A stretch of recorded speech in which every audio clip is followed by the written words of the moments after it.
Bismillah, maashaallah, tabaarakallah. Egaa hordoftoota kiyyaa lulluqqeen nu biratti har'a kana fakkaata. Maashaallah, tabaarakallah. Haga xumura viidiyoo kanaatti na waliin tura. Egaa ramadaanni akkamii, dalagaan akkamiin jira? Na bira akka dansaadha. Alhamdulillah, maashaallah, tabaarakallah. Egaa sa'aatii lama keessatti wanta asii argitan kan dalagee qopheesse lulluqqiin keenya har'aa yookaan sooma ittiin kan fuurra jechuudha. Haala kanaani hundumaa funa waliin tura. Salantallee hin daganne. Assalaamu alaikum warahmatullahi wabarakatuh. Jarra jirta hordoftoota kiyya akkam jirtan fayyaa keessanii alaamanni isaa namni keessan dalagaa fi akkamiin jecha as bira na dabbaree ture. Qolmii ara galfadhaa jedhee dhiqoo ciisee ture garuu hirrina hin qabne bakka hirrina nama fudhatiin akka mataa nama dhukkubame akkas ta'e jechuudha. Amma sa'aatiin kuni akka biyya keenya sa'aatii 10 sa'aatii 10:08 kunu bakka amma dalaguudha deemee jechuudha. Yaa lulluuqi sa'aatii booda wanti ittiin furan kan dalagamu har'ammoo nagana turee fi tokkoffarratti shoorbaan dalaguudha deemu ka wanti waan ta'eef ka garbuu waan hin ta'inii fi kanaaf daqiiqaa sa'a tokkotti illee waan raawwadhu jedhee akkuma argitan waan na barbaachisu hunda asitti qopheeffadhee ka ciramu ciree ka jiifamu jiiseera dura kaarotii, fosoliyaa, shunkurtii, qullubbii adii, dinnicha, mokoroonii, misira gurraacha hundaa qopheeffadhee jira. Arraafan kanaan godhuu barbaada. Kanarrallee wanta muraasa hir'isuu ni danda'ama. Kanaa olillee itti dabaluu ni danda'ama. Garuu akka fedha keessaniiti. Ani immoo akka fedha kiyyaa akkana waan ta'eef akkan dalaguudha deemaa haga xumuraatti na waliin tura. Distii irra kaayeen booda zayitii haga takkatti godhee baay'ee isinitti fakkaatiin wanni qaawwisii dhiqoo waan taateef dhiqoon gadi buusti. Kanaaf jechuudha. Yoo haga zayitiin dhiqoo ni eegaa. Shoorbaa baay'ee namatti tolu. Gizee takka kana dalaguun barbaachisaadha. Gizee mara gizee ka garbuu gizee ka isaa yookaan ka ajjaa gizee immoo tiisa kana dalagna. Zayitiin haga tokko booda qullubbii adii itti godhee jira. Qullubbii adii sirrittillee wanni hin goone hin bilchaatu waan ta'eef sirrittillee hin buutuchinee beekatumaanii. Egaa itti aansuun fosoliyaa itti godha. Fosoliyaa fi kaarotiin bakka takka illee itti godhe rakkoo miti. Haa ta'uutii ammaan sana jalqaba fosoliyaa itti godhee xiqqoo itti godhee kaarotillee itti aansa. Illee baay'ee rakkoo miti jechuudha. Maasumaatii hedduu akka namatti tola. Garuu yoom isaan nama shoorbaan kun illee akkasumas shoorbaan kun nama laaffisaayyuu kun immoo yooma isaan xiqqooma yoo dhugdan bakka akka nama waan baay'ee nyaateetti nama dhufu jechuudha. Anaa qofatti ta'a namoonni dacha'an beeku gasitti godhe hundaa shunkurtii fi kaarotii jiidheessa cirallee itti godhee dhiqoo lengee dhiqoo kanatti hagni dhiqoo si xabbafamuun eenna. Itti aansuun immoo waliin dhoofna dhiqoo isii hunda xabbafame. Ani immoo misira gurraacha kana dhiqoo hin zafazzafe malee hin bilcheessine. Yoo bilcheessine daran bareeda ta'a. Garuu hin bilcheessine hin jiise malee jechuudha. Jiisuullee rakkoo miti. Egaa jiiseen booda kun bishaan jalqaba keessa jiisee bishaan qulqulluu eega keessatti dhiiseen booda amma keessaa gara naqadhee jira jechuudha. Hordoftoota kiyyaa akkam jirtanii dalagaa aafiyaa ramadaanni dadhabbiin akkamii wallaahi rabbi isin haa qarqaaru. Biyya namaa jirtanii mana namaa dalagdan rabbiin isin haa qarqaaru jechuudha. Wallaahi hojii hojjetan ramadaan namatti ulfaata. Hedduu takka sammuuna kan ammoo adaamaan galgala keessattu ana qofa ta'a bakkuma mara ta'an beeku. Dinnichaatti godhee jira hordoftoota kiyyaa. Itti aansuun mokoroonii dhiqoo irraa lollaa malee natti hin tolu irraa lollaa isallee itti godhee jira. Ammaan tana raawwatee jira jechuudha. Bishaan dafisnee itti naquudha. Dhiqoo akkana egaa waliin geenne booda bishaan boolarii kiyyatti ho'isee itti naqasan booddee gara hojii itti aanutti deemna jechuudha. Egaa sa'aatii 10tti wanne ani ka'ee fiyyuu tokkoffaa kana waan ta'eef bakka kuukisimaaf kana yoo jiraate sambuusaa gizee baay'ee godhuu natti hin tolu. Kuukisii garuu guyyaarraa hima godha. Kanaaf har'a sambuusaatti hin godhu waan ta'eef sa'aatii barfadhe irri dhiqoosii bifaaf itti godha. Bishaan haganaa guutuu akkatti naqee itti qadaada. Eegasii kallattii maan gara hojiin itti aanu kuukisii bukeessina jechuudha. Egaa kuukisiin keessan akka bareeda isinii ta'uuf jechuudha. Maal gootu asitti irshoo jira. Harcee wanni dimbilaalaattu jira.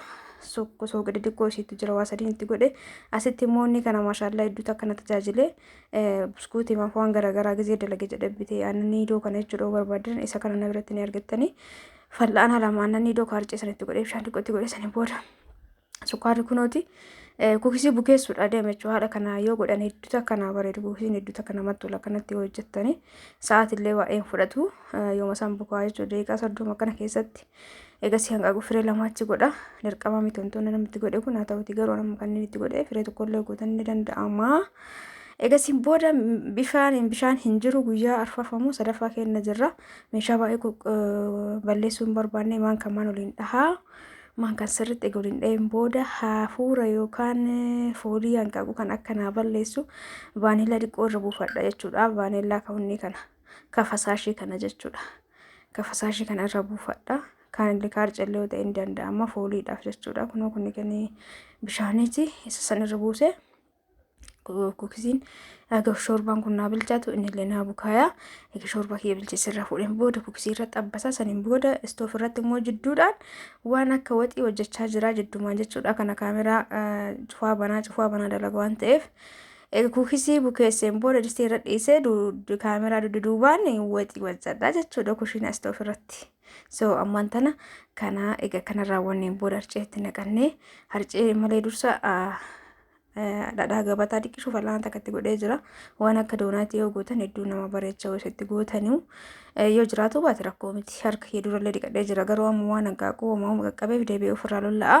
Durallee dhiqadhee jalqabee haa ta'uuti hanqaaquu gizee cabsu maal gizee ol fuudhu waan uumamu qaqqabadheef ofirraa lolla'ee geessee harceetti naquudhaan kuukisii kana bukeeffadha. Kuukisii gizee bukeessitan hin laaffisinaa yoo laaffisan isiniin bareedu. Xankarri godhaa bukeessaa yoo san kuukisii ajaa'ibaa yoo isinitti ta'e hedduu kan namatti tolu jechuudha. Kana waan ta'eef laaffistanii bukeessina kun kanatti jabeessee bukeessee jira. Indiqee hin guddisu qixxaa lama qofa akka ta'utti jechuudha agartanii. Qixxaa lamarra yoo godhe hin nyaatamu. Dhugaa dubbachuuf luluqqi fo'aa hedduu dalagu walii gadi caccabaa oolla malee yoo golgeenni ga'ee sa'aatiitti luluqqatan sanitti uummata akka namaan nyaatamu jechuudha. Eegasiisatti qadaannee achi keenni as deebinee distii ta'een dabannee ilaallaa akkuma argaa jirtan kana bilchaataati jiran garmalee sirriitti yoo inni bilchaate sirriitti wanni ta'u malee natti hin tolu ataakiltii kun jechuudha. Kan sirrii iji babbaasu natti hin tolu. Asitti baala dimbilaala xiqqoo itti godhee jira. Itti aansuun ashaboo itti godha. Ammaan tana shorbaan keenya raawwatee jira jechuudha. Kana yoo isiniin jedhu daqiiqaa 10 keessatti bilcheessee geessee kuukisillee geessee sun ta'in kaameraa cufaa banaa dalagna. Namoonni tokko hin jiran koomentii hin taane hin barreessinaa dhistanii jechuudha. Namni kamuu viidiyoo gizee hojjetu gizee jalqabu san kaameraan ibsaa jidduudhaan waa itti godha deebi'ee dhaamsa akkasitti malee daqiiqaa 10 keessatti wanni raawwatu hin jiru jechuudha. Eegasiin booda amma gara xumuraa ga'e irraa fuudhaaf deema isinitti agarsiisaa dhiyeesse. Maashaallah kunoo bilchaate dhamni isaatu hin beessa sirriitti dhama godhatee jira. Agartanii dhamni isaa kunuyyuu hin beessa jechuudha. Tariitti kaamera irra daalachatu mala bareeda wayiiti halluun isaallee kunoo maashaallah tabaarakallaa dhama isaatu ni beessa jechuudha. Akka inni sirra bilchaatee wal fudhatee butute ammaan tana sirraa fuunee kallattii maan buskuutii kennaa wanni goona jechuudha.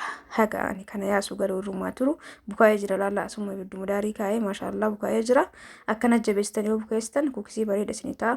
Ammaan tana kan kuukisii irra yaasu kana zayitii xiqqoo si jala dibee yaa wanni malee hin ta'u gubboo jennaan isaa yoo zayitii irra dibin isiniin kan waan ta'eef mukarraa lixin zayitii irra diba yookaan harcee jala gijuu qabdanii zayitiin bareedaadha. Eegasii hiyyaafannaa namoonni muka kana nagaafattan yaa'u yeroodhaaf kallutti isaa kajalaa suni haga ammaan garuu itti dalagaa jira. Meebii irraa ba'uu danda'a. Akkasumallee harka tokkoon isa qabdanii waaftan malee namatti hin tolu. Haa ta'uutii namoonni barbaadan isinii fichisiisuu danda'a jechuudha. Gizee meeshaa ordarii godhattan isallee jidduma keessa buufachuu dandeettanii gatiin isallee rakkasa waan ta'eef jechuudha. Kun eegasiin booda kuukisii qirtsii kan ittiin baasanii qaba garuu malumaan akkanatti illee haala salphaa ta'een gosa bareedaa ta'etti mummurraa irraa baasnee akkuma jiru muree deebi'ee dhufeera. Jidduumaan distii irraa fuudhuuf deema ilaalamee dhiyeessoo inni sitti agarsiif sirri bilchaatee jira. Dhamma godhate ammaan tan distii irraa hopha goonee lafa kenna. Eegasii asii kasal dabalannee maxxabashaa kana irra kenna. Namoonni maxxabashaa kana kan barbaadan gizee meeshaa ordarii godhatan keessatti dabalachuu hin dagatina. Waa hedduuf nama tajaajila kan maxxabashaan jechuudha. Maashaallah yeroo hedduuf nama tajaajila. Kurree isaa of eeggannoo gootanii kurree malee garuu hedduu nama tajaajila dhugaa dubbachuuf garuu kiyyatti na fayyade sirriitti namoonni isinii bitellee fayyadamaa jirtan jiraatu mala kammoo ganaa ittiin galillee jiraatu maltanii hundumaafuu akkasitti warroonni meeshaa bitattan waan akkanatti wanni irraa baasaniin kanallee maxxabashallee wantoota garaagaraa ajajadha achumaan isiniin jedha gizeetti fayyadamtan namatti tola. Waan tokko gaafa dalagattan namarraa osoo takka fudhatiin ofii keessanii mana keessanii baasanii waan hundaatti fayyadamtan namatti tola. Maashaallah isiniin jaalala akkatti bareedu kuukisii osoo hin gubatin halluu biraawanii ta'e magaala bareedaa isatti irra yaase kun agartanii qirtsiin isaan bareeda bareedu nama onni man baasee jechuudha. Afaan kubbaayaatiin baasee haa ta'u hunda akkanuma keessa kaa'aa zayitii ittiin dabalu yoo zayitii ittiin dabalin ta'e naan bareedu ta'a. Garuu zayitii itti ol guuttanii gubbaan xaadha fakkeenyaaf zayitii osoo agarran itti ol guutee hadha irraa xabbasee irraa hafa irraa fusan borullee ittiin xabbasee achumarratti waan naanqatuuf kabira dabalaa ammallee akkasuma godhaa zayitii gubataa walirratti deddeebisaa xabbasuun fayyaa kennaaf gaarii miti. Kanaafuu diqqeessinee itti fayyadamuu qabna jechuudha. Fakkeenyaaf amma tun osoo hadhumaan raawwattee namatti tolaa jechuudha. Qaamatti godhe kun osoo hafuu baate zayitiin hadha kana gubatee xabbase kun borullee itti deebi'ee isumaan gootan iftaanillee isumaan gootan bareedaa miti. Diqqeessinee fayyadamuu qabna jechuudha. Kun yaada kiyya. Egaa viidiyoon kiyya gara xumuraa ga'ee jira hordoftoota kiyya. Egaa akkasitti waan hundaa qopheesseen booda kukisilleen kunoo kana fakkaata maashaallah. Lolluuqiin keenya kaarraa haala kanaan qopheeffannee jirra gahaadha jechuudha maashaallah jedhamee kunoo shorballeen qophaa'ee. Asbiratti illee wantoota akka juusaa uumamaa asirra horii barbaadan viintii horii barbaadan biratti ni argatanii agalgilii kanallee qopheeffannee namni amma shorbaan dhunne namni hundi tokko wal qixaa miti namni tokko nyaata barbaada namni tokko buddeena waxiin barbaada tokko shorbaaf uumama kanaafuu fayyadamee nyaata hin nyaatu taraawida booda nyaata namni baay'een hundumaafuu akkanatti qopheessinee jirra hundaafuu maashaallah tabaarakallaa jedha viidiyoo biraatiin inshaallah walitti deebina hangastuu hundi keessanuu bakkuma jirtanitti fayyaa keessanaa tura hedduu isin jaaladha hedduu isin kabaja. Egaa Ramadaan gara xumuraatti baasuuf deemaa jirra. Rabbiin nagaanii gara iidaatti nu geessinjaa iidaanillee nagaan nu ga'u kun agalgiliidha. Nyaata sitti nama nyaata barbaadu qopheessee ture jechuudha. Akkasii namoonni uffata iidaa nagaafattan amma har'aa boru ajajadhaa isin jaamallee irra deebiidhaan jala geettanii anallee nan dhiphisinaan isin jaa hordoftoota kiyya. Guyyaa 2-3 oofe ordarii hin fudhadhu. Namoonni barbaree shiroo zayitii nagaafattan ni argattanii guyyaa muraasa tana keessatti ordarii go'achuu dandeettanii isin jaa lakkoofsi kiyya kunoo asirra jira asirraa fudhattanii karaa WhatsApp-tiin hello jechuu hin dagatinaa laayikii sheer gochuu illee hin dagatinaa. Baay baay.